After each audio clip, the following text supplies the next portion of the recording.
I am Tegan Willis, an Army officer who has spent half my life protecting the country, but failed to protect my own home. At Giovanni's, the most expensive restaurant in DC, when I intended to tell Robert that I had cancer, he cut me off with 3 cold words. I want a divorce. He didn't look into my eyes that have seen comrades fall, but at his phone screen, where his 28-year-old secretary was texting urgently. He said I was too rigid, too manly, and that he needed freshness. He threw our 20 years of marriage into the trash right when the waiter brought the dessert, without ever knowing. I am carrying a death sentence inside me, and he has just personally activated a time bomb in his own father's will. They think I will collapse or beg, but they forget one thing. A soldier never retreats when ambushed. They only change tactics, and my revenge will be colder than any winter in Vermont. Comment, Semper Fi, and subscribe to the channel if you believe traitors never deserve the spoils. This is how I teach my ex-husband his final lesson in honor. The drive from Walter Reed National Military Medical Center to downtown DC usually took 40 minutes, but tonight it felt like seconds. My hands, gripping the steering wheel of my sedan, were trembling. It wasn't the traffic on I-395, it was the manila envelope sitting on the passenger seat. Inside was the pathology report. Stage 2. Aggressive. I needed Robert. For 20 years, I'd been the strong one, the one deploying to combat zones, the one managing household logistics with military precision.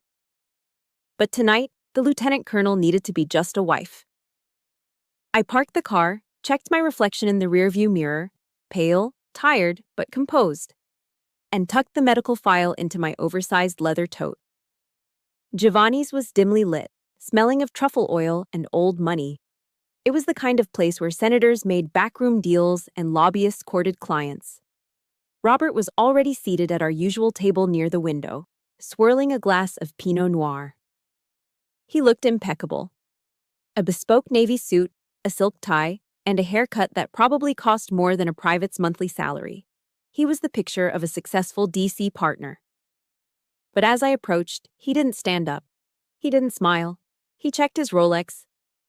"You're late," he said, not looking at me. "Traffic was bad near the hospital," I said, sliding into the chair. My knees felt weak. "Robert, I have to tell you something. I went to see the specialist today and—" He held up a hand, silencing me. The gesture was dismissive, cold. "Tegan, stop. Please don't start with the drama. I've had a hell of a day at the firm." He finally looked at me, his eyes scanning my outfit with undisguised distaste. I was wearing my charcoal pantsuit, practical, professional, the armor I wore to the Pentagon. "Is that what you wore to our anniversary dinner?" He sighed, shaking his head. "Look around, Tegan. The other women here. They're wearing dresses. They look soft. Feminine. You look like you're about to court-martial me." I felt a lump form in my throat, choking back the words I had prepared.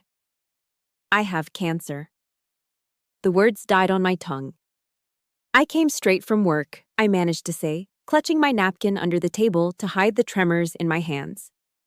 "That's the problem," Robert said, leaning back. "It's always work. It's always the mission. Living with you, it's like living with a superior officer, not a wife. I need a woman who knows how to be a woman, someone who brings peace, not intensity." His phone buzzed on the table. He glanced at it, and for a split second, his face softened. It was a look I hadn't seen directed at me in years. "Is that her?" I asked. The intuition that had kept me alive in the field kicked in. "Your secretary, Jessica." Robert didn't deny it. He didn't even have the decency to look ashamed. "She's 26, Tegan. She's full of life. She's fresh. She doesn't look at me with those judging eyes of yours. She makes me feel like a man, not a subordinate." The waiter arrived, placing 2 plates of tiramisu on the table. "Happy anniversary," the young man beamed, oblivious to the fact that he was serving dessert to a corpse. Robert picked up his spoon. "I want a divorce, Tegan. I've already spoken to the lawyers. I want this done quickly and quietly. No scenes, no fighting." He took a bite of the cake, casual as could be. I'm taking Jessica to the Hamptons next week. I want the papers signed before I leave. I need a clean slate. Next week. I stared at the tiramisu. The cocoa powder on top looked like dust. Next week, while he was playing tennis in the Hamptons with a girl young enough to be his daughter, I would be sitting in a chemo chair, poison dripping into my veins, fighting to keep my hair, my dignity, my life. My hand moved to my bag. I could pull out the file right now. I could slam the cancer diagnosis on the table. I could make him stay. Guilt is a powerful weapon. But then I looked at him, really looked at him. He was checking his reflection in the wine glass, fixing his tie. He didn't care. If I told him, he would stay out of pity. He would resent me every day for dying too slowly, for ruining his fresh new life. And I remembered his father, Colonel George Mitchell, a true Marine.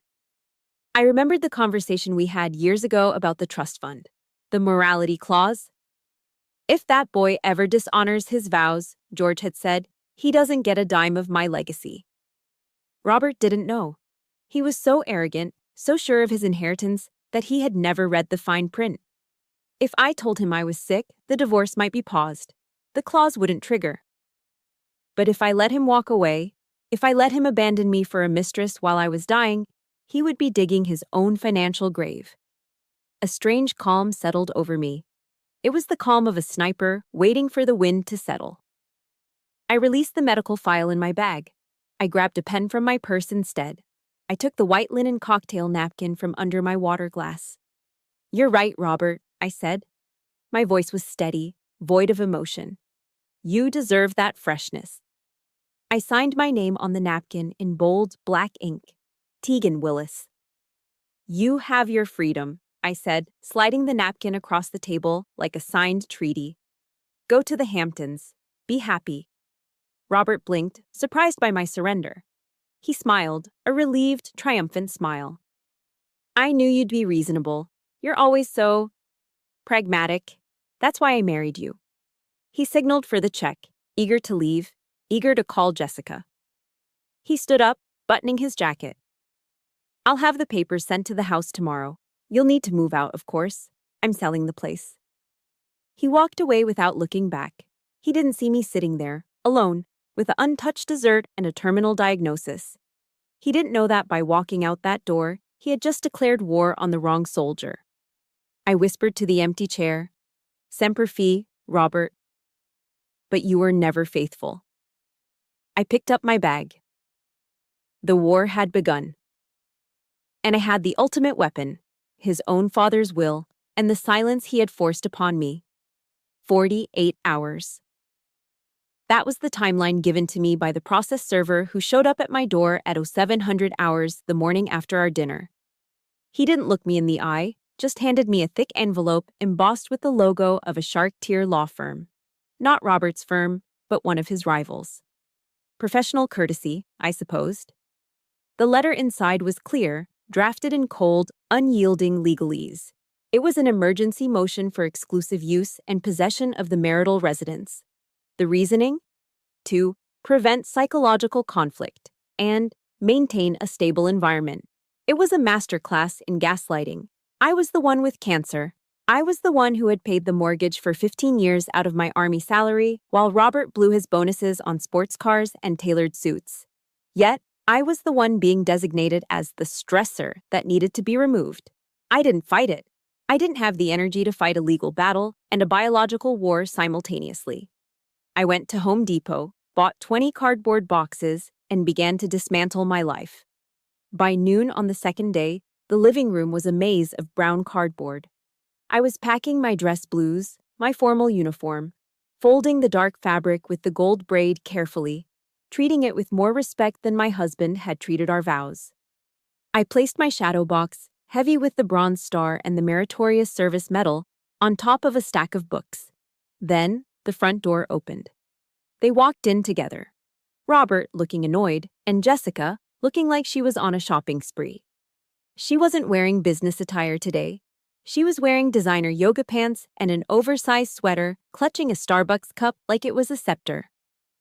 "I thought she'd be done by now," Jessica said, her voice loud, echoing off the hardwood floors I'd refinished myself 2 years ago. She's finishing up, Robert muttered, loosening his tie. He wouldn't look at me. He stood by the fireplace, pretending to check his emails. I continued taping a box, the ripe of the packing tape the only sound I made. I was a ghost in my own home. Jessica began to wander around the room, touching things. She ran a manicured finger over the leather armchair in the corner. My reading chair. The one I sank into after long days at the Pentagon. The one worn soft by years of use. Babe, she called out to Robert, scrunching up her nose. This has to go. It's absolutely hideous. I froze. My hand hovered over the tape dispenser. It looks like something from a thrift store, she continued, laughing lightly. It's so tacky, so outdated. We need something modern here, maybe a white sectional. This whole room smells like old people. I stood up slowly. The urge to correct her, to tell her that chair was Italian leather and cost more than her entire wardrobe, rose in my throat. But I swallowed it. Engaging with her was below my pay grade. Robert finally looked up. Yeah, he said, eager to please her, eager to erase any trace of me. We'll call the junk haulers tomorrow. Just mark whatever you want gone, Jess. Junk. My sanctuary was now junk. You heard him, Jessica said, looking at me with a smirk that didn't reach her eyes. You might as well leave it. Save yourself the heavy lifting. I didn't say a word. I grabbed the box with my uniforms, hoisted it onto my shoulder, ignoring the sharp pull of pain in my chest, and walked out the front door. I loaded the last box into the trunk of my 10-year-old sedan. As I backed out of the driveway, I saw them through the bay window. Jessica was spinning around in the center of the living room, arms wide, claiming her territory. Robert was watching her, smiling. I shifted gears and drove away. I didn't cry. Soldiers don't cry during the retreat. We wait until we reach the new base. My new base was a studio apartment in a decaying complex in Alexandria, Virginia. It was all I could secure on short notice with no credit check. The hallway smelled of boiled cabbage and stale cigarette smoke. The walls were paper thin. I could hear the neighbor's TV blaring a game show and a couple arguing about money 2 doors down. I carried the boxes up 2 flights of stairs, my breath catching in my lungs. The chemo port implanted in my chest yesterday throbbed with a dull, metallic ache. The apartment was cold. A single flickering fluorescent bulb illuminated the peeling beige paint. I set the box of medals on the floor and sat on a cheap mattress I had ordered online. It was 9 p.m. That's when the pain hit. It wasn't the cancer. It was the Neulasta shot. The white blood cell booster the nurse had administered yesterday. She had warned me. It might cause some bone pain, she had said. That was an understatement. It felt like my skeleton was trying to expand inside my skin. My femurs throbbed as if they were being crushed in a vice. My hips burned. A deep, rhythmic pulsing radiated from my marrow, a biological siren screaming that my body was under siege. I curled up on the bare mattress, clutching my knees. Sweat beaded on my forehead. Robert, I whispered into the darkness, a reflex from 20 years of habit. But there was no Robert. There was no warm hand to rub my back. There was no glass of water brought to the bedside. There was only the sound of the refrigerator humming and the distant sirens on the highway. I was alone. Truly, completely alone. I forced myself to sit up. The pain was blinding, but I had a schedule. I dragged myself to the bathroom.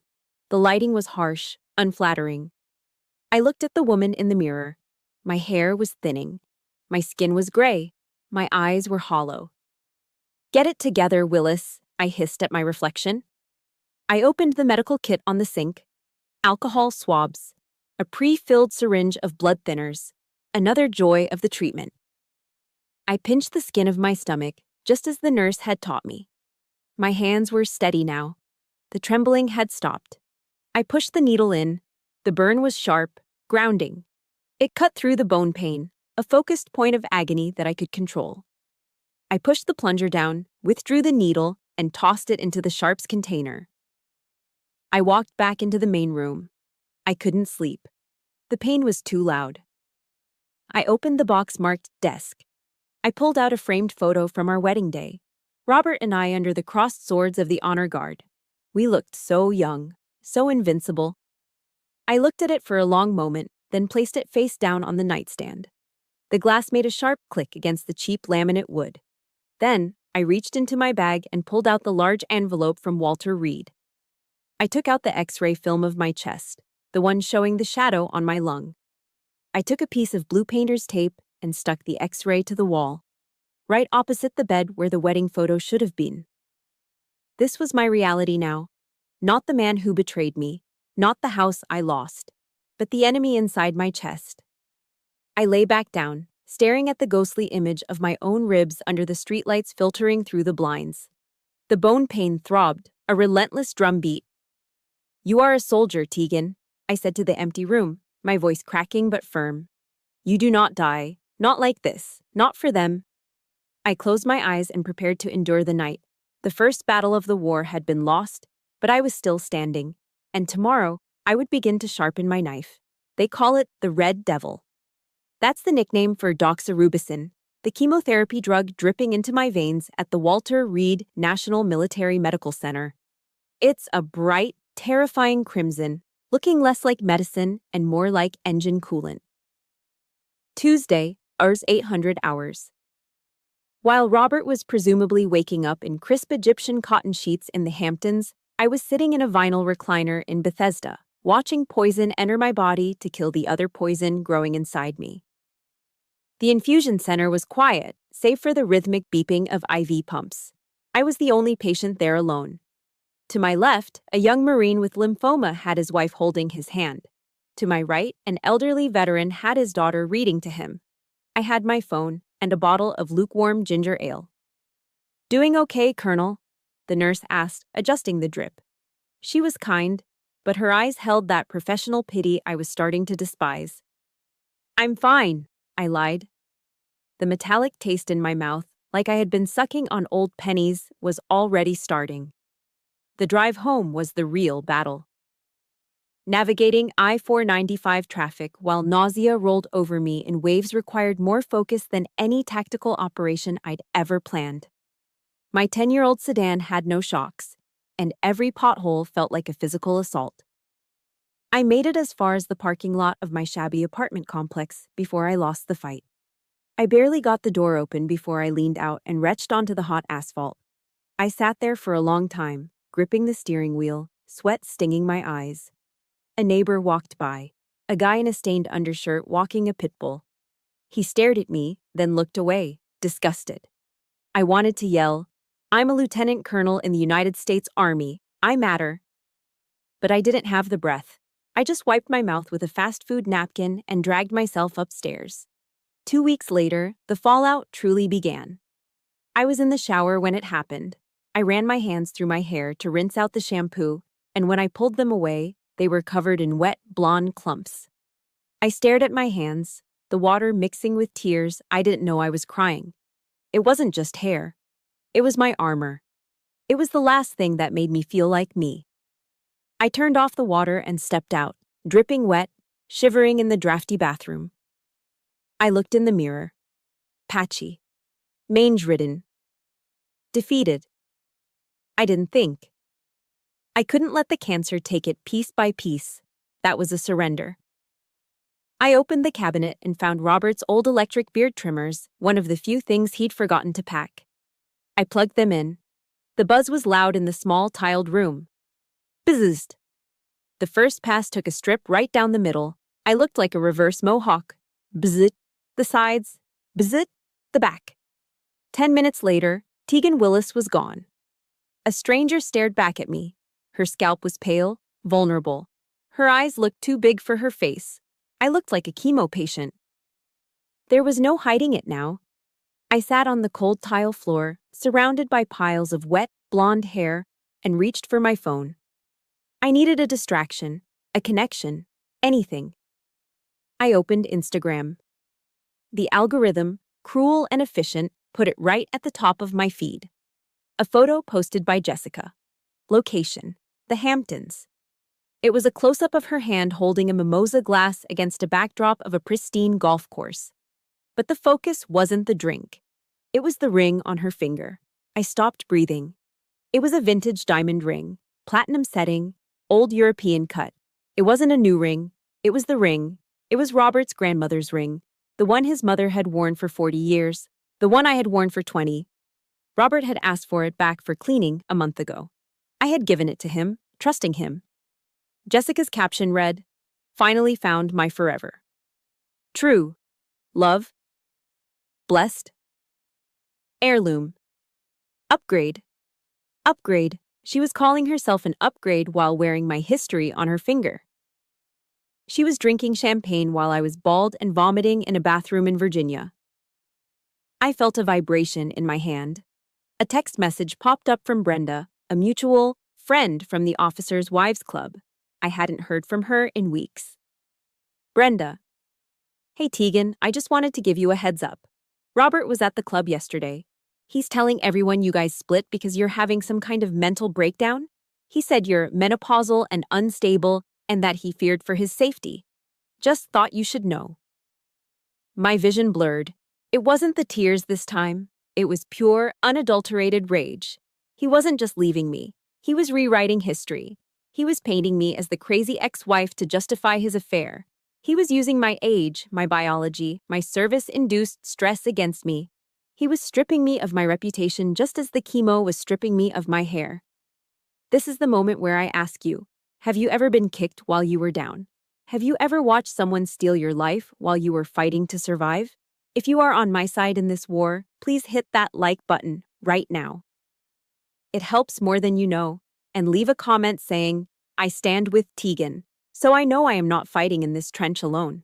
Your support is the only army I have left. I looked at the phone screen, Jessica's perfect manicure, the stolen ring, Brenda's pitying text. I screamed, a raw, guttural sound that came from the bottom of my poisoned lungs. I pulled my arm back and punched the cheap drywall of the apartment. Crack! My knuckles split. The plaster crumbled. A hole the size of my fist appeared in the wall. Pain shot up my arm, sharp and electric. It felt better than the numbness. It felt better than the nausea. It felt like life. I looked at my bleeding hand. I looked at my bald head in the mirror. "You think I'm crazy, Robert?" I whispered, my voice trembling with a terrifying new resolve. "You think I'm weak?" I wiped the blood from my knuckles onto my hospital sweatpants. "I will survive this. I promised the empty room. I will survive the red devil. I will survive the eviction. And I will survive to see the look on your face when I take that ring back." I picked up the phone and took a screenshot of Jessica's post. Evidence. The trench was lonely, and the enemy was partying on a golf course. But they had forgotten one thing. You never leave a soldier alive on the battlefield if you don't want them to come back for you. The knock on my door wasn't a question. It was a command. 3 sharp, rhythmic raps. Rap, rap, rap. I knew that knock. It was the sound of authority. It was the sound of the United States Marine Corps. I pulled my beanie down lower over my bald scalp, wrapped my oversized cardigan tighter around my shivering frame, and opened the door. Standing in the dim, flickering hallway of my apartment complex was Colonel George Mitchell, USMC, retired. My father-in-law. At 75, he still stood as if he were on the parade deck at Quantico. He wore a charcoal wool coat over a crisp button-down, his silver hair cut in a high and tight that hadn't changed since the Vietnam War. He looked out of place in this hallway that smelled of boiled cabbage and stale cigarettes, like a diamond dropped in the mud. "Colonel," I said, my voice raspy. I instinctively straightened my spine, despite the nausea roiling in my gut. He didn't say a word. He looked me up and down, his steel blue eyes, the only thing Robert had inherited from him, scanning me like he was assessing a battlefield. He looked past the baggy clothes, past the forced smile. "May I come in, Tegan?" His voice was gravel and old leather. I stepped aside. He walked into the studio apartment, his polished dress shoes clicking on the cheap laminate floor. He looked around at the boxes I still hadn't unpacked, the peeling paint on the walls, the single window overlooking the dumpster. "Robert said you wanted space," George said, turning to face me. "He said you were having a midlife crisis, that you wanted to find yourself." Is that what he said? I leaned against the kitchenette counter for support. Can I get you some water, George? Or tea? I think I have some Earl Grey. He ignored the offer. He took a step closer to me, then he stopped. He tilted his head slightly, sniffing the air. I know that smell, he said quietly. My heart hammered against my ribs. It's just cleaning supplies. The landlord uses cheap bleach. No, George said. His eyes locked onto mine, stripping away my defenses. I smelled that smell on my Martha for 2 years before she passed.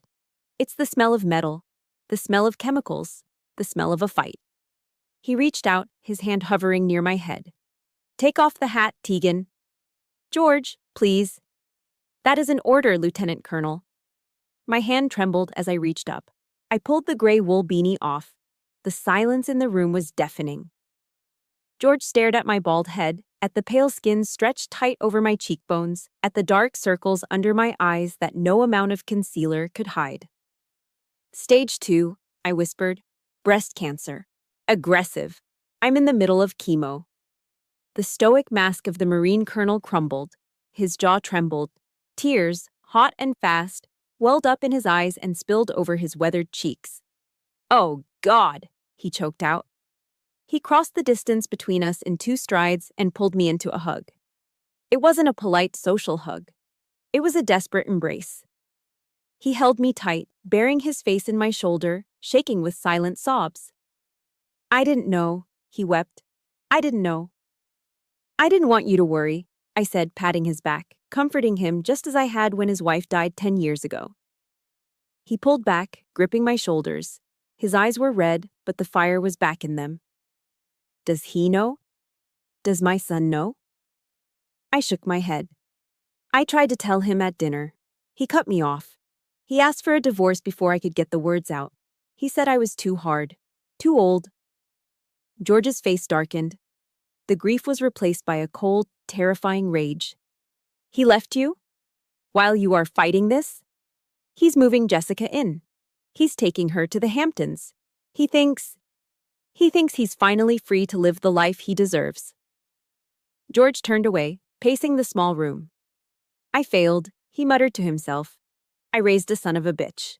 I taught him how to shoot, how to tie a tie, how to shake a hand, but I failed to teach him how to be a man. He reached into the inside pocket of his coat and pulled out a thick, sealed envelope. He turned back to me, his expression deadly serious. Tegan, listen to me closely. Robert thinks I'm senile. He thinks I'm just an old ATM machine waiting to expire so he can cash out. George tapped the envelope against his palm. He's been waiting for his inheritance for 20 years. The trust fund, the Vermont house, the portfolio, it's worth millions.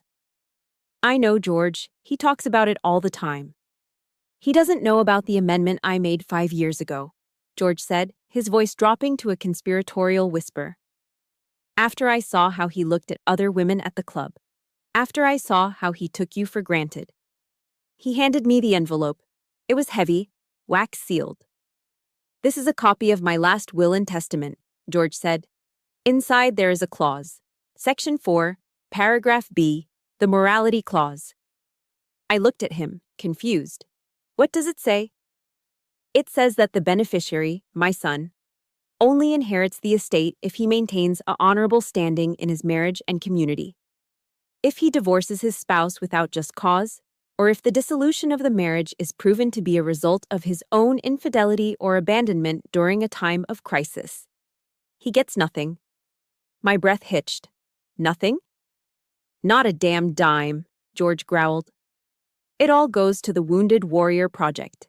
Every cent, the house in Vermont, the stocks, everything. He looked at me with intense clarity. But here is the catch, Tegan. If he knows about this, he won't divorce you. He's greedy, but he's not stupid. He will stay married to you, keep you in the basement like a prisoner, and wait for me to die so he can get the money. Then, he will divorce you. I understood immediately. It was a tactical standoff. So we can't tell him, I said.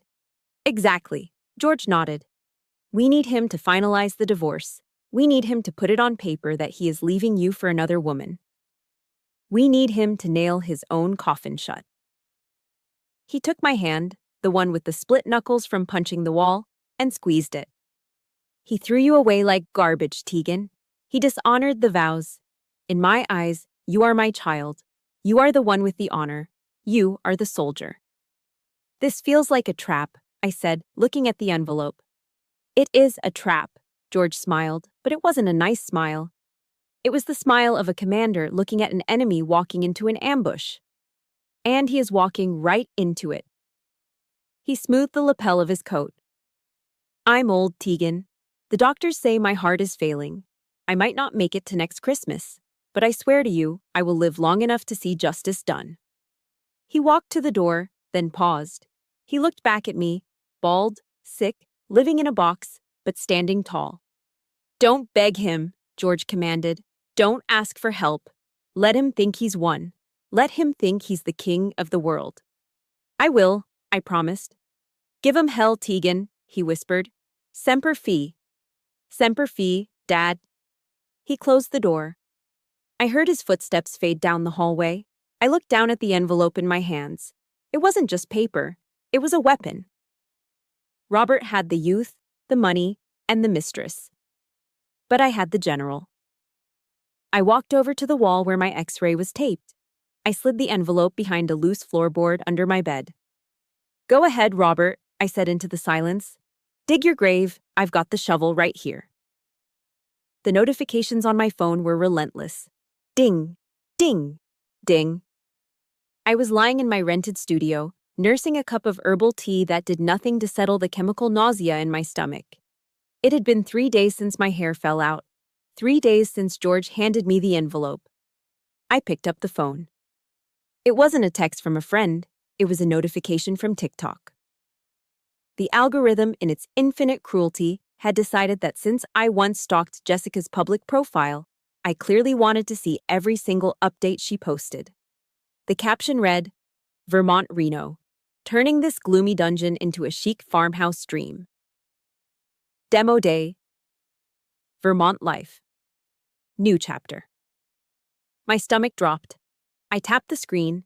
The video opened with Jessica's face, filtered to perfection, beaming at the camera.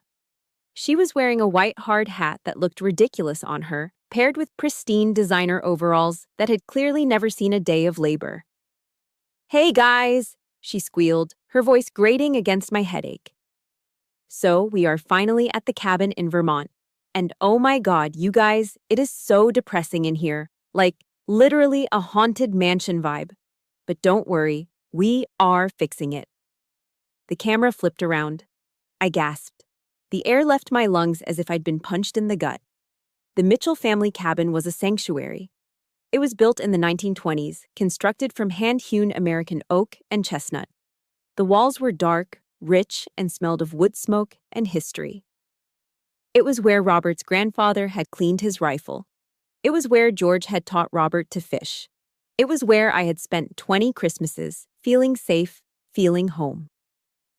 In the video, the dark, majestic wood paneling was gone. It was white.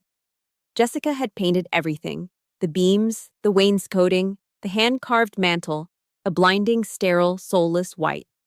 She was erasing a century of character with a bucket of Benjamin Moore Chantilly lace. See? Jessica narrated, panning across the destruction. It's so much brighter. We're going for that modern farmhouse aesthetic. Out with the old, in with the new. My hand gripped the phone so hard my knuckles turned white. She wasn't just renovating a house, she was sanitizing a legacy. She was deleting the Mitchell history to make a background for her skincare unboxing videos. And look at this cute little lunch setup, she chirped. The camera panned down to the coffee table in the center of the room. That's when the rage hit me. It wasn't the hot, flashing anger of a lover scorned. It was the cold, lethal fury of a soldier witnessing a war crime. On the table sat a large open box of Domino's pepperoni pizza. Beside it were 2 crushed cans of White Claw hard seltzer. And underneath the pizza box was the tablecloth. It was a triangle. A folded triangle of heavy woven cotton. Dark blue with white stars visible on the top. It was the burial flag. It was the flag that had draped the coffin of Robert's grandfather, a World War II veteran who stormed the beaches of Normandy. It had been folded 13 times with absolute precision by an honor guard, encased in a glass shadow box, and displayed on the mantel for 50 years. Jessica had pried open the shadow box. She had taken out the sacred symbol of a soldier's ultimate sacrifice, and she was using it to catch the grease from her cheap pepperoni pizza. Sacrilege, I whispered, the word hissing through my teeth. I saw a grease stain blooming on the white star. I saw the condensation ring from the White Claw can soaking into the blue field. In the military, we are taught that the flag is a living thing. You never let it touch the ground. You certainly don't use it as a coaster for your trashy lunch. I took a screenshot. Then another. I recorded the screen. My hands were steady now. This wasn't just bad taste. This was desecration. This was the proof that Robert had lost all control, all honor. He was allowing this airhead to wipe her feet on his ancestors' graves. Just as the video looped back to the beginning, a text message banner dropped down from the top of the screen. Sender, Robert. I switched apps, my heart pounding a rhythm of pure adrenaline. Robert, I see you haven't signed the quitclaim deed for the Vermont house yet. I need that property liquid, Tegan. I'm giving you until Friday. If I don't have your signature, I'm removing you from the firm's health insurance policy. Open enrollment is closed. Good luck paying for your treatments out of pocket. I stared at the screen. He knew. He knew the chemo cost $20,000 a session. He knew that without that insurance, I would be bankrupt in a month and dead in 6. He was weaponizing my survival. He was holding a gun to my head, or rather, a gun to my immune system, to get me to sign away the very house his mistress was currently destroying. He thought I would panic. He thought I would see the whitewashed walls and the threat of medical bankruptcy, and I would fold. He thought I was the same woman who sat silently at Giovanni's. He was wrong. I looked at the screenshot of the pizza grease on the burial flag. I looked at the threat to cut off my life support. I dialed a number, not Robert's. I called the shark of a divorce lawyer I had hired, a woman named Helen who had a reputation for eating narcissists for breakfast. Tegan, Helen answered on the second ring. Is everything all right? No, I said. My voice was low, devoid of fear. He just threatened to cut my insurance if I don't sign the house over. That's illegal, Helen said instantly. That's a violation of the status quo order. We can file an emergency motion. No, I interrupted. Let him threaten. I have something better. What do you have? I have him letting his mistress use a World War II burial flag as a placemat for Domino's Pizza, I said. And I have him destroying the value of a historic asset. Silence on the line. Then Helen let out a low whistle. Oh, a jury in Virginia is going to hate him. We are not selling the Vermont house, Helen, I said, staring at the white walls on my screen. I don't care if he threatens to cut off my oxygen. We are not settling. We are not negotiating. What are your instructions, Colonel? Helen asked, her tone shifting from advisor to soldier. I looked at the X-ray on my wall. I thought of George weeping in my arms. I thought of the grease stain on the star. Hold the line, I commanded. We are going to take everything. I want the house, I want the portfolio, and I want him to watch us take it. Understood, Helen said. I'll draft the response. Semper Fi, Tegan. Semper Fi. I hung up the phone. I looked at the text from Robert one last time. Good luck paying for your treatments. I won't need luck, Robert, I said to the glowing screen. I have your father. And now, thanks to your girlfriend, I have the flag. I saved the screenshot into a folder named Ammo. The invasion of Vermont was an insult, but it was also a tactical error. They had exposed their flank, and I was going to make them bleed for every inch of white paint they slapped on those walls. The courier looked uncomfortable standing in the hallway of my apartment complex. He was wearing a uniform that was cleaner than the walls surrounding him, holding a large rigid envelope with both hands like it was a diplomatic pouch. Tegan Willis, he asked, eyeing the peeling paint on my door. That's me, I said, signing the digital pad. He handed me the envelope. It was heavy. Cream-colored cardstock, thick enough to be used as shingle. My name was calligraphed on the front in gold ink. Not a label, hand calligraphed. That alone cost more than my weekly grocery budget. I closed the door and sat on the edge of my mattress.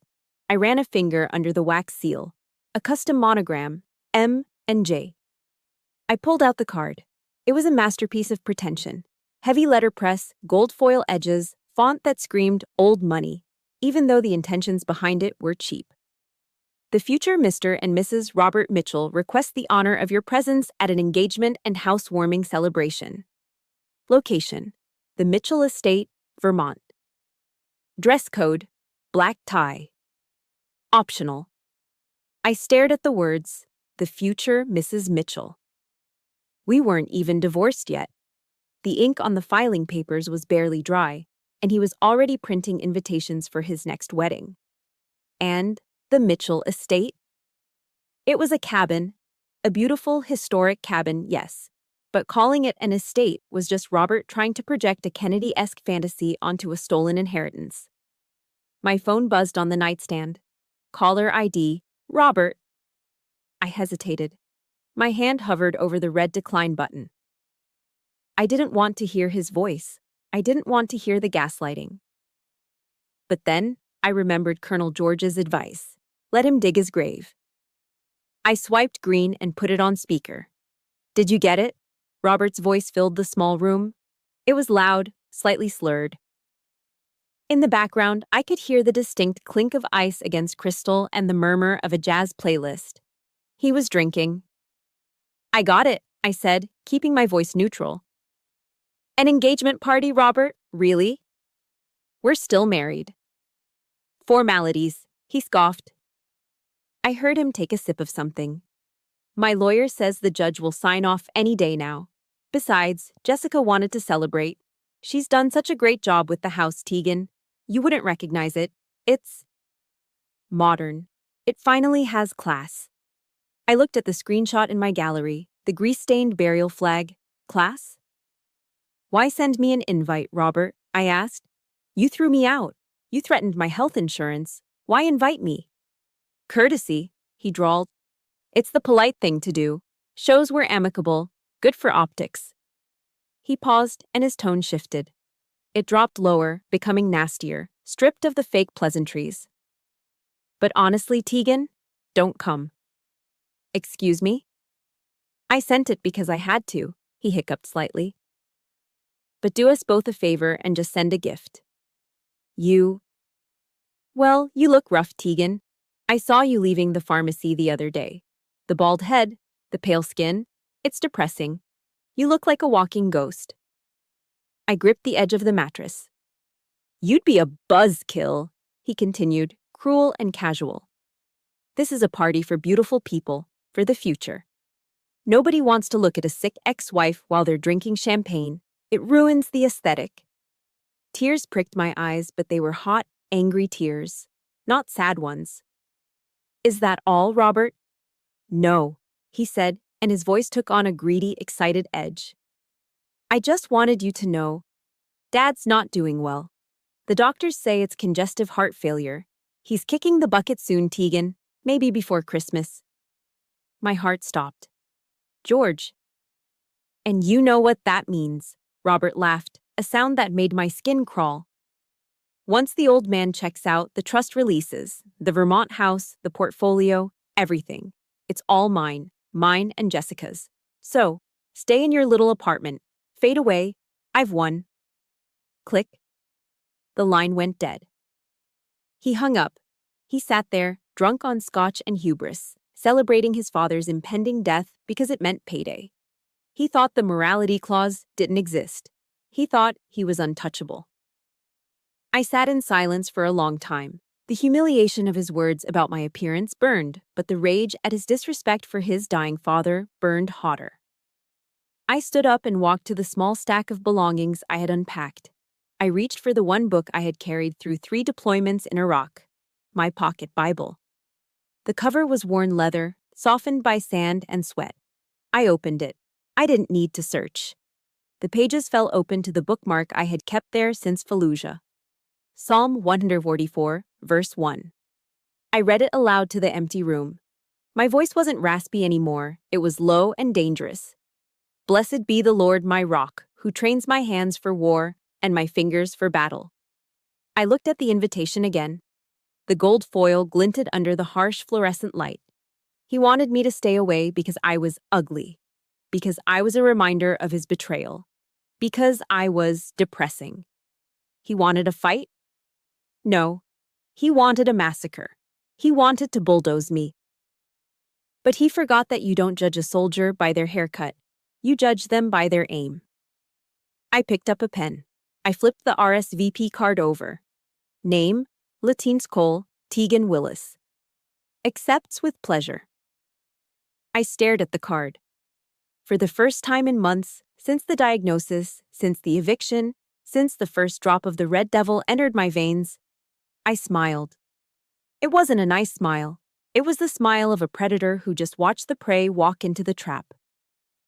I have a question for you all. If your ex-husband called you ugly and bragged about inheriting money from his dying father, would you stay home and cry? Or would you crash that party and burn his world to the ground? If you are ready to see Tegan fight back, smash that like button right now. Leave a comment saying, "Train my hands," if you want to see justice served. I need to know you're with me. You want optics, Robert? I whispered, slipping the RSVP card into the return envelope. I'll give you optics. I'm coming, I said, sealing the envelope with a sharp press of my thumb. And I'm not coming empty-handed. I looked at the loose floorboard where I had hidden the copy of George's will. The party was in 2 weeks. I had 14 days to recover from this round of chemo. 14 days to find a dress that fit my broken body. 14 days to prepare for the final strike. Blessed be the rock. Let the battle begin.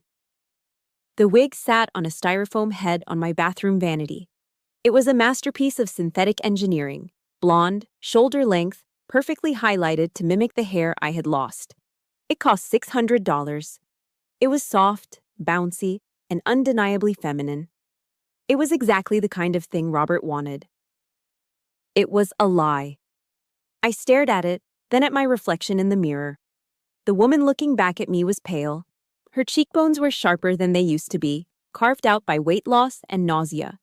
Her skull was covered in a soft fuzz of regrowth, hair that was coming back not blonde, but a striking, steely silver. No, I said aloud. I grabbed the wig. I didn't brush it. I didn't box it up. I walked into the kitchenette and dropped it into the trash can on top of coffee grounds and eggshells. Robert wanted freshness. He wanted reality. I would give him reality. I returned to the mirror. This wasn't a beauty routine. It was a pre-mission protocol. I applied the concealer, masking the dark purple bruises under my eyes that the chemotherapy had painted there. I contoured my hollow cheeks, not to hide the gauntness, but to sharpen it, turning my face into a weapon of angles and shadows. I lined my eyes with kohl, thick and dark. War paint. Then, the dress. I had ordered it online from a boutique in New York, draining the last of my savings. It lay on the bed, shimmering in the dim light. It wasn't black, the color of mourning. It wasn't red, the color of passion. It was marine blue. A deep midnight navy that commanded respect. I stepped into the silk, wincing as the fabric brushed against the tender skin around my chemo port. The plastic device implanted in my chest that connected directly to my jugular vein.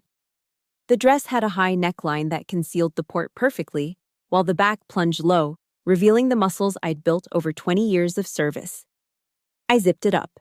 It fit like armor. I slipped on my stilettos. They were 4 inches high, sharp enough to puncture a lung. I grabbed my clutch, checked for my phone, my lipstick, and my pain medication. I was no longer Tegan the victim. I was Lieutenant Colonel Willis, reporting for duty. With my armor in place, I drove straight to the nursing facility where George was staying. The hallway was quiet, smelling of antiseptic and lavender. And the click of my heels echoed sharply on the linoleum as I approached his room. George was sitting in his wheelchair by the window, looking out at the gray sky. He looked frailer than the last time I saw him.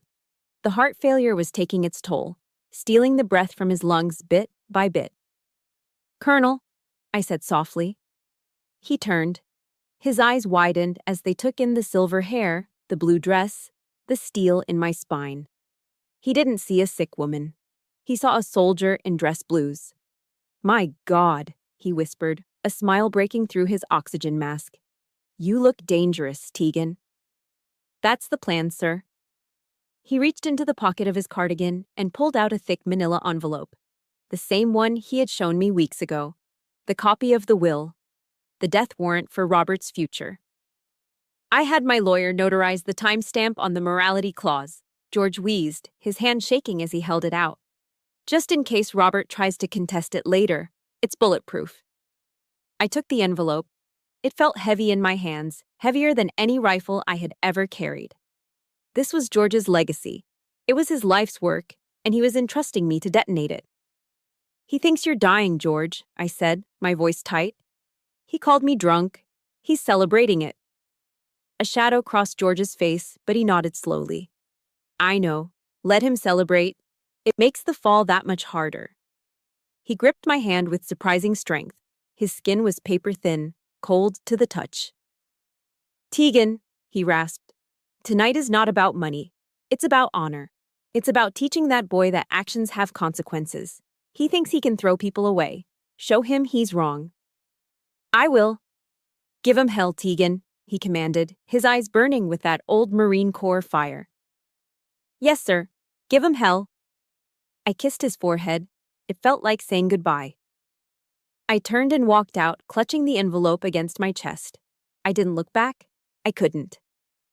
I marched straight to my car, tossed the envelope onto the passenger seat, and turned my sights toward the highway. The drive to Vermont usually took 5 hours, but tonight, nature had decided to join the war effort. By the time I hit the Massachusetts border on I-91 North, the sky had turned a bruised purple, and the first flakes of the nor'easter began to fall. Within an hour, it wasn't just snow. It was a blinding sheet of sleet and ice whipping across the highway sideways. My 10-year-old sedan rattled as the wind buffeted it. The heater struggled to keep the windshield from freezing over. My wipers slapped back and forth, thwack, thwack, thwack, fighting a losing battle against the storm. Most cars had pulled over, the highway becoming a graveyard of hazard lights blinking on the shoulder. But I kept driving. My knuckles were white on the steering wheel. The bone pain in my legs flared up, a dull ache that synchronized with the thumping of the tires. A voice in my head whispered to turn back, reminding me that I was sick, tired, and in danger. I thought of Jessica's video, the pizza grease on the flag. I thought of Robert's laugh telling me I looked like a ghost. "Not tonight," I said to the storm. "I am not a ghost. I am the storm." I pressed the accelerator. The car fishtailed slightly on a patch of black ice, but I corrected it, steering into the skid with muscle memory honed from years of driving Humvees in bad terrain. I drove for 3 hours through the whiteout. The isolation was total. It was just me, the headlights cutting through the swirling snow, and the envelope on the passenger seat. Finally, the GPS chimed. Destination approaching on the right. I slowed down. The entrance to the Mitchell estate, my old cabin, loomed out of the darkness. Robert had installed new gates, huge, wrought iron monstrosities that looked ridiculous against the rustic Vermont woods. They were wide open. Through the trees, I could see the house. It was blazing with light. Every window was illuminated.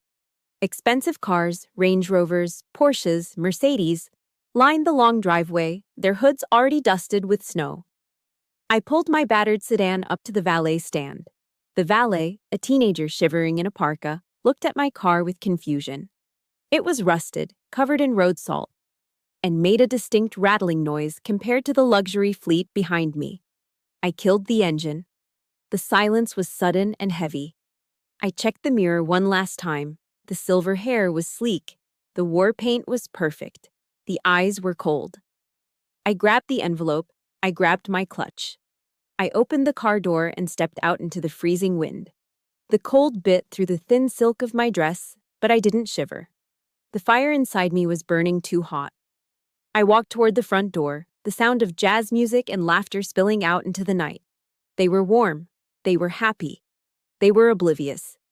I was the enemy at the gates, and I had just breached the perimeter. The heavy oak door of the cabin swung open, carrying with it a gust of freezing wind and swirling snow that cut through the warm, perfumed air of the party like a knife.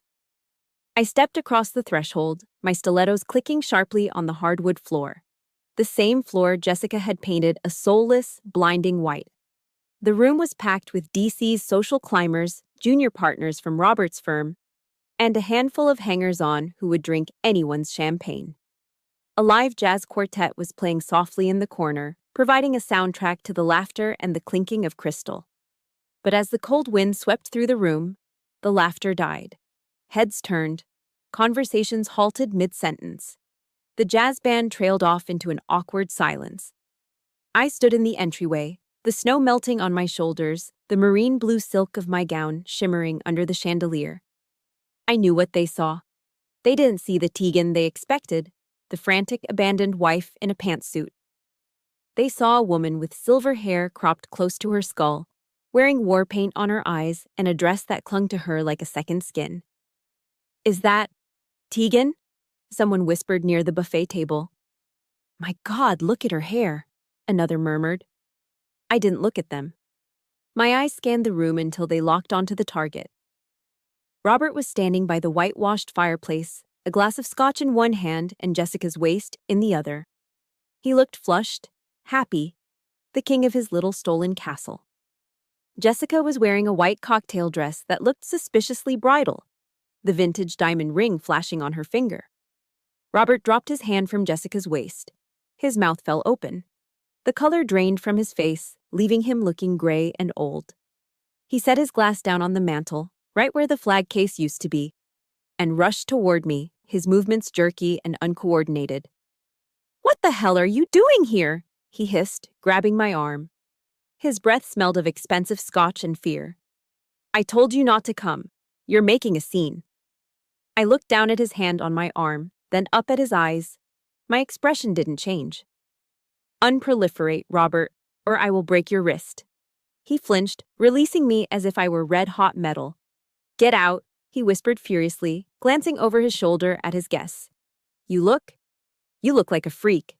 Go back to your hole, Tegan. Don't ruin this for me."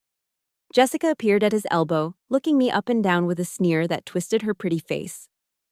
"Oh, wow," she laughed, her voice shrill in the quiet room. "Did you escape from the ward? You look intense. Robert, call security." "There is no security, Jessica," I said, my voice projecting clearly across the room without shouting. "This is a private residence, and since my name is still on the deed, I have every right to be here." I stepped around them. The crowd parted for me, a mixture of fear and fascination in their eyes. I walked straight to the small raised platform where the jazz band was set up. The lead saxophone player looked at me, terrified, and stepped back. I reached out and took the vintage microphone from the stand. Screech! The feedback pierced the room, making half the guests cover their ears. It was an ugly sound, but it demanded attention. "Good evening, everyone," I said. My voice was calm, commanding. It was the voice I used to brief generals. "I apologize for the interruption. I know you are all here to celebrate the future of Robert and Jessica." Robert was charging toward the stage now, panic wild in his eyes. "Tegan, stop! Don't you dare!" "But," I continued, "I felt it was important to bring a gift, a housewarming gift, to clarify exactly whose house you are warming." I reached into my clutch and pulled out the thick manila envelope. The red wax seal cracked with a satisfying snap as I tore it open.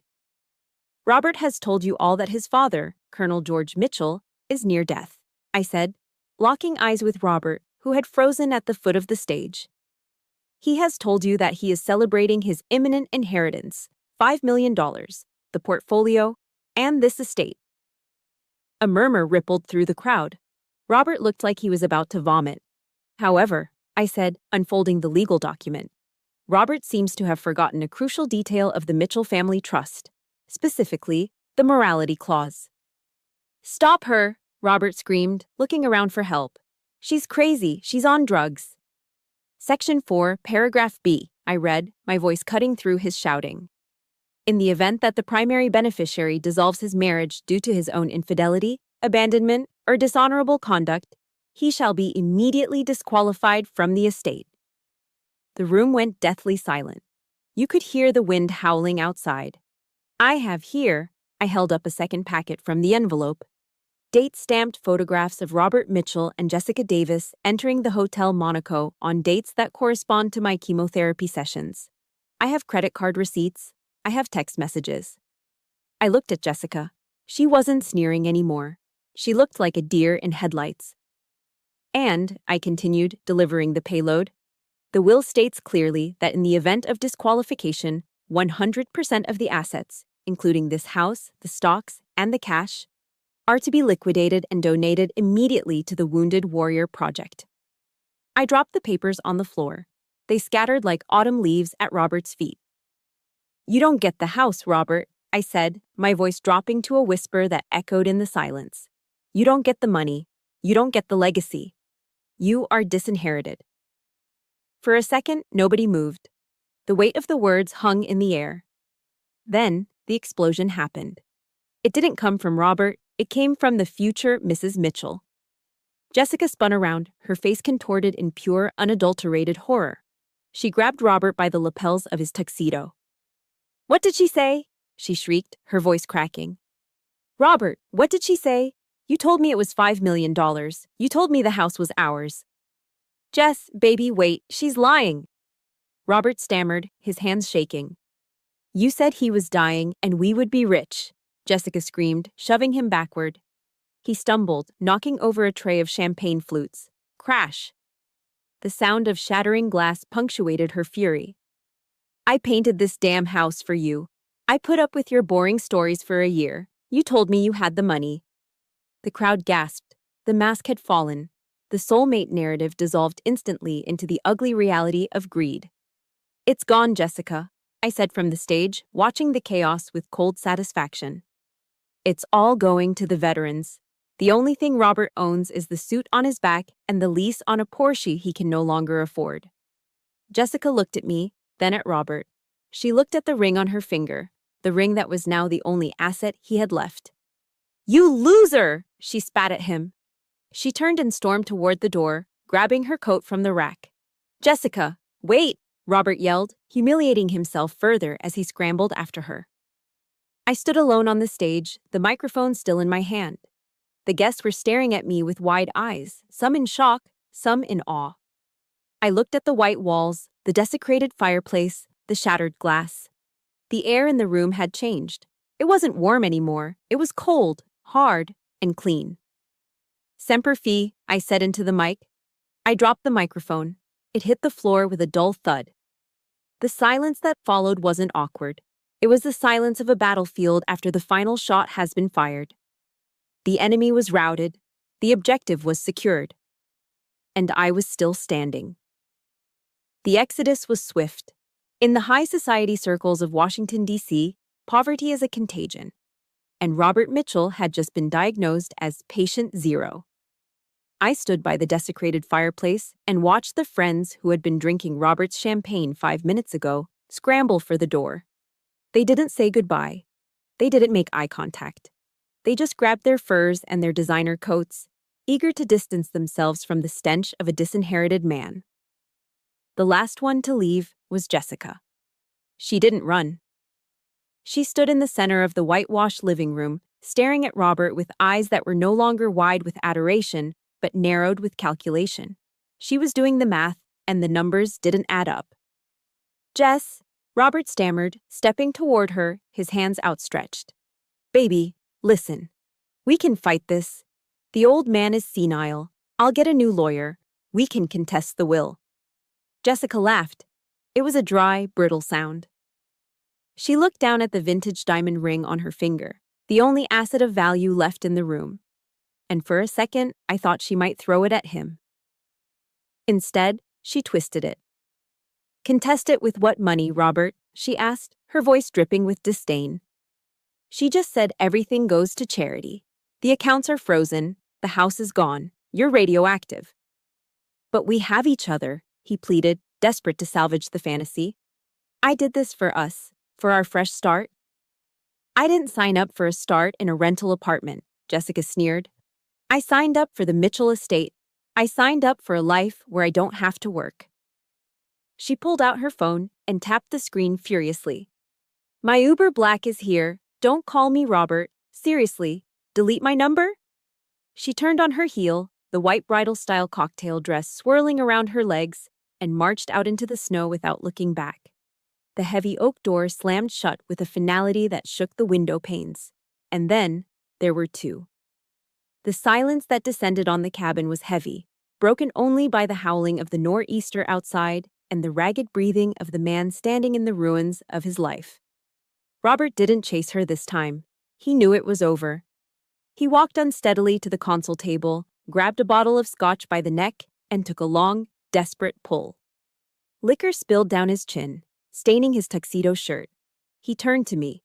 His eyes were bloodshot, wild, filled with a toxic mixture of humiliation and rage. "Are you happy now?" he screamed, hurling the bottle into the whitewashed wall. Smash. Amber liquid and glass exploded everywhere. "Are you satisfied, Tegan? You vindictive witch." I didn't flinch. I stood perfectly still in my blue silk gown, watching him unravel. "You planned this," he spat, stalking toward me. "You waited until tonight. You waited until everyone was here. You wanted to humiliate me.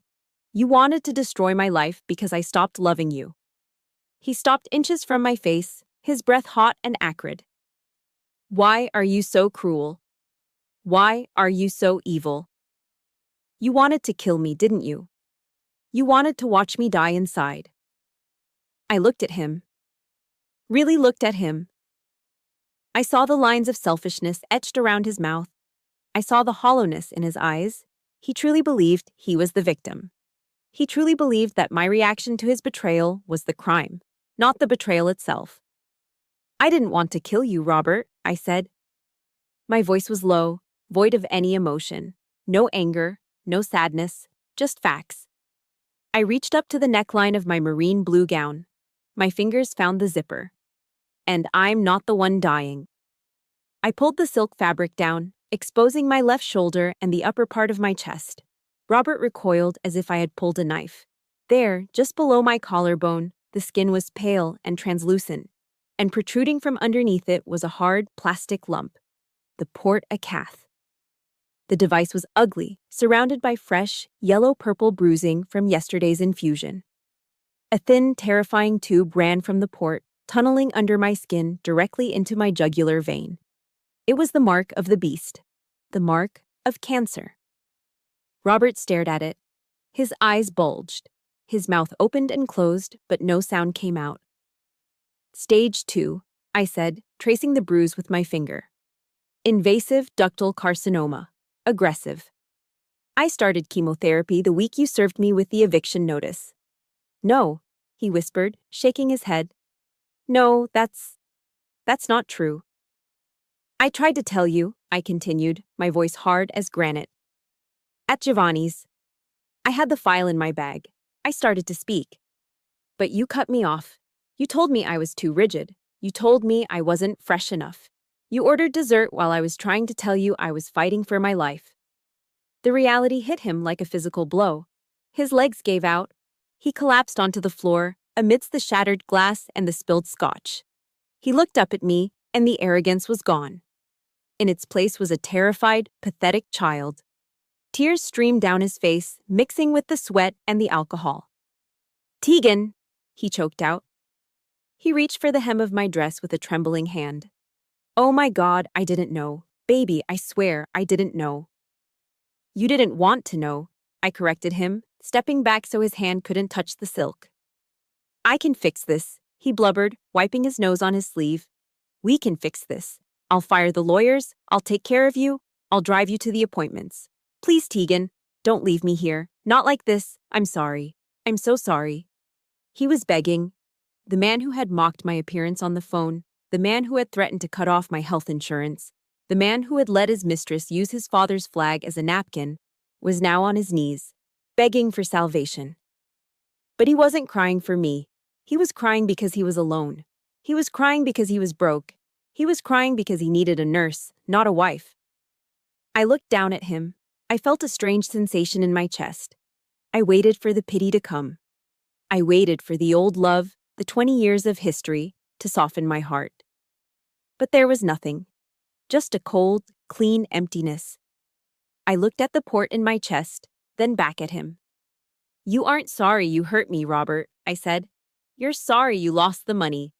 No, no, I love you, he screamed, clutching at the air where I'd been standing. It's too late, I said. The Tegan you married? The one who would have forgiven you? She died in that apartment in Virginia when she had to shave her own head alone. I pulled my dress back up, covering the scar, covering the port. I adjusted my clutch. I have a long drive back, I said.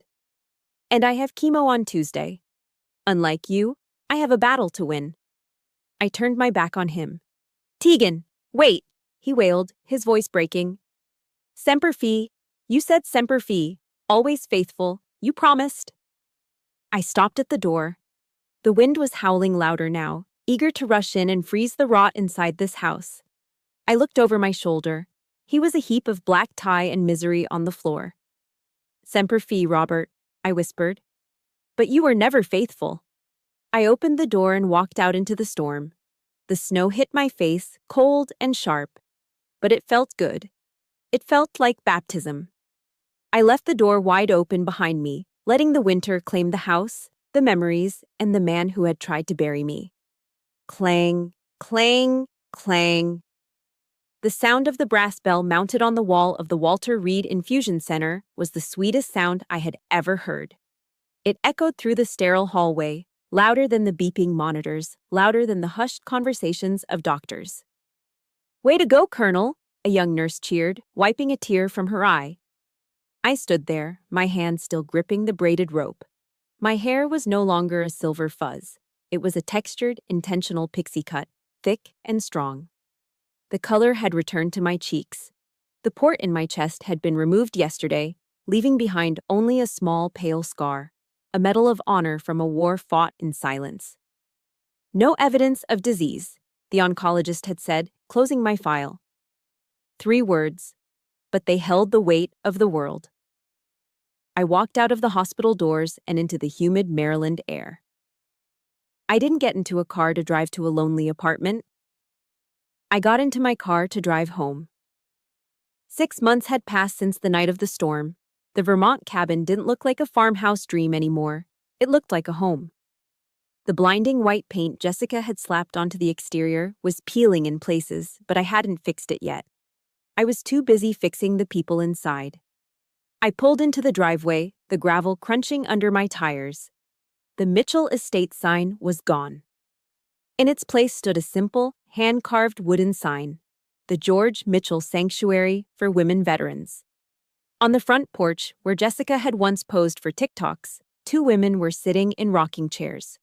One was a former medic who had lost her leg in Afghanistan. The other was a young Navy vet dealing with severe PTSD. They were laughing. Real, deep, belly laughter that drifted through the pine trees. I stepped out of the car. I was wearing jeans and a linen shirt, sleeves rolled up. No uniform, no armor, just Tegan. Welcome back, Tegan, the medic called out. Did you get the news? Clean bill of health, I smiled, giving them a thumbs up. They cheered. It was a victory for the whole house. We were a platoon again. I walked into the kitchen. It smelled of coffee and cinnamon, not stale pizza and White Claw. The massive oak table, the one where the flag had been desecrated, was now covered in maps, books, and therapy journals. It was a place of planning and healing. My phone buzzed in my pocket. It was Helen, my lawyer. Hey, Helen, I answered, pouring myself a mug of coffee. Please tell me the paperwork for the nonprofit status is finalized. It is, Helen said, her voice crisp. You are officially a 501c3. The George Mitchell Sanctuary is legal. The endowment from the trust is fully funded. Thank God, I breathed. George would have loved this. He would, Helen agreed. Then her tone shifted.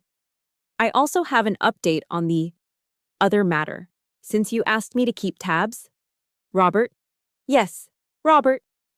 Helen paused, and I could practically hear her smirking through the phone. He was let go from the firm last month. Apparently, the scandal of the disinheritance and the public scene at the party made him a liability. Clients didn't want a lawyer who got outsmarted by his own father's will. He's unemployed? I asked, walking toward the large bay window overlooking the lake. Not exactly. He found a job. He's selling term life insurance over the phone. Cold calling, commission only. I took a sip of coffee. The irony was rich. The man who waited for death to make him rich was now selling death benefits to strangers for peanuts. And his living situation? I asked. That's the kicker, Helen said. He couldn't afford the lease on his condo downtown. He moved out to Virginia. Alexandria, actually. She read out the address. I stopped breathing for a second. It was the same address. The same peeling apartment complex. The same boiled cabbage hallway. The same thin walls where I had shaved my head and punched a hole in the plaster. He's in Unit 4B, Helen said. Just 2 doors down from your old unit. I closed my eyes.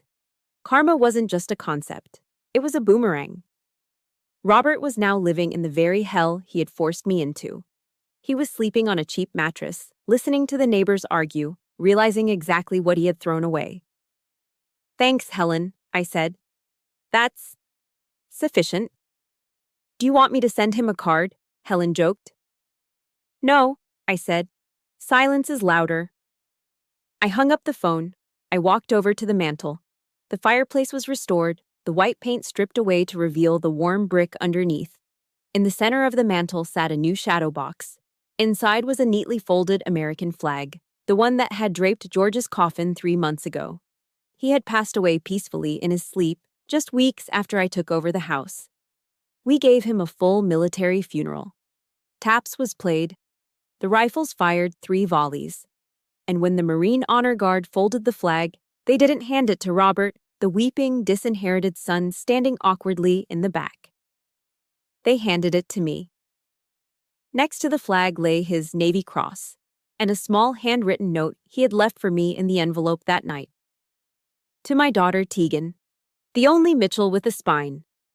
Keep the fire burning. I touched the glass of the shadow box. I'm keeping it burning, Dad, I whispered. I walked out the back door, down the stone path to the edge of the lake. The summer sun was setting, painting the water in shades of gold and violet. The air was warm on my skin. I took a deep breath, filling my lungs that were clear, healthy, and free. I thought about the woman who had signed that napkin at Giovanni's. She was scared. She was broken. She thought her life was over. She was wrong. Her life was just beginning. I didn't need a husband to define me. I didn't need a wig to make me beautiful. I didn't need an apology from a man who couldn't understand the word honor. I had my sisters in arms inside that house. I had my health. I had my dignity. I looked up at the sky, where the first stars were starting to appear. Semper Fi, I said to the universe, and for the first time in a long time, the universe seemed to answer back with a gentle breeze that ruffled the water, washing away the footprints of the past. The war was over. The ambush was survived. Mission accomplished. My journey wasn't just about getting revenge on a cheating husband or reclaiming a house. It was about realizing that my worth didn't disappear just because one man stopped seeing it. Whether you are facing a divorce, a terrifying diagnosis, or a betrayal that feels like the end of the world, remember this. You are the commander of your own life. Do not let anyone treat you like a casualty in your own story. Hold the line, protect your peace, and never forget that true family isn't always about blood. It is about who stands by you in the storm. Now, I want to hear from you. Have you ever had to rebuild your life from the ashes? Have you ever had to stand up to someone who underestimated your strength? Please share your story in the comments below. Your voice might be the exact encouragement someone else needs to read today. If my victory gave you hope or a sense of justice, please hit that like button and subscribe to the channel for more stories of resilience.